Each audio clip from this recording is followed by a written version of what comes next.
on in the first 1 or 2 or 3 years while you're losing money, you're actually paying income taxes to the state anyway. It's an absolutely absurd tax that must be repealed to grow businesses in New Jersey again. Fourth, we eliminate the estate tax.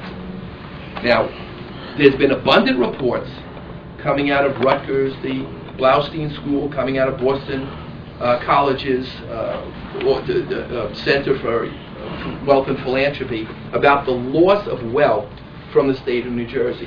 And one of those driving forces is New Jersey's egregious estate tax that has forced many people to move to Florida just to escape that. The estate tax produces about $360 million or so in revenue, but on the other side is driving people out of New Jersey all the time.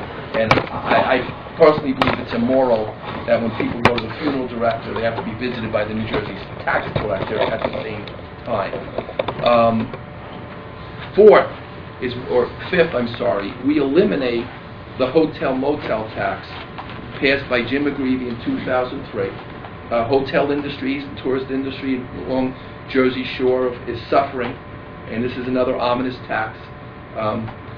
Particularly recently, we're all aware of the Revel Casino bailout, so the New Jersey State Legislature understands the importance of giving tax incentives to a new casino owned by one of the largest banks in the world in order to help make them prosperous. Now that we know they understand that logic, let's extend tax cuts to all those hotels and all those businesses, not just Morgan Stanley Bank, by eliminating the hotel-motel tax that's harming that industry. And lastly, and particularly, not lastly, in 2004, Jim McGreevey increased the real estate transfer fees significantly.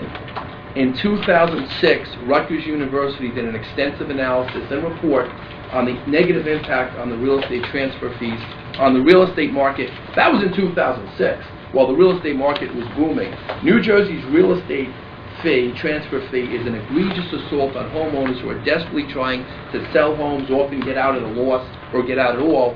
That fee needs to be eliminated or reduced to the bare minimum, pre-McGreevey level.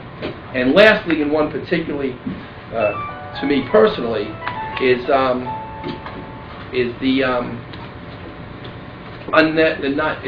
no longer necessary for the state to barge into Bergen County and usurp the voting rights of Bergen County taxpayers and eliminate our blue laws, which is important to Bergen County. That's a county decision. These are our top tax cuts, amongst others, that we believe have a systematic impact on growing the state's economy. So with that said, and with that rollout of our budget is extensive, it is detailed, it is line by line. I'd like to introduce Steve Anderson, who's here from Oklahoma, our budget expert. He has quite profound credentials in this area to go into a little more explanation of the budget and how we arrived at where we are today. Thank you.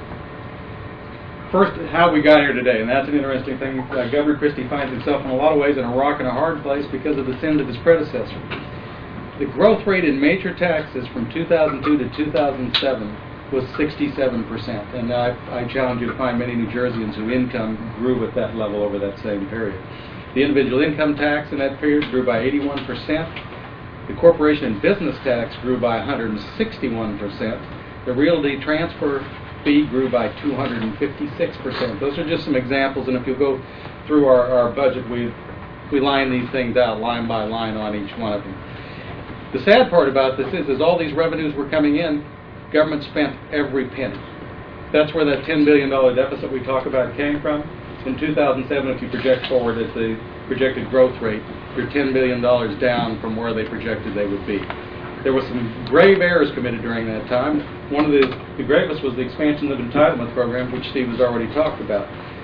The problem with those is that they are counter-cyclical.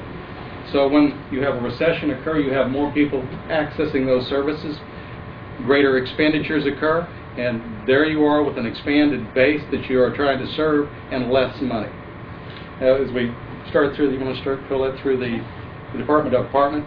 When we went through these, we looked at each program, all the information we could gather, and then try to decide whether it was a program that served the basic needs of New Jerseyans or it was a program that was simply an expansion of government.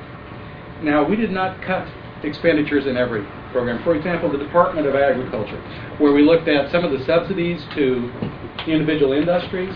Those we cut. Other essential services to a state that has a heavy agricultural presence, we actually increased spending in agriculture overall. Now, we're not going to go over every program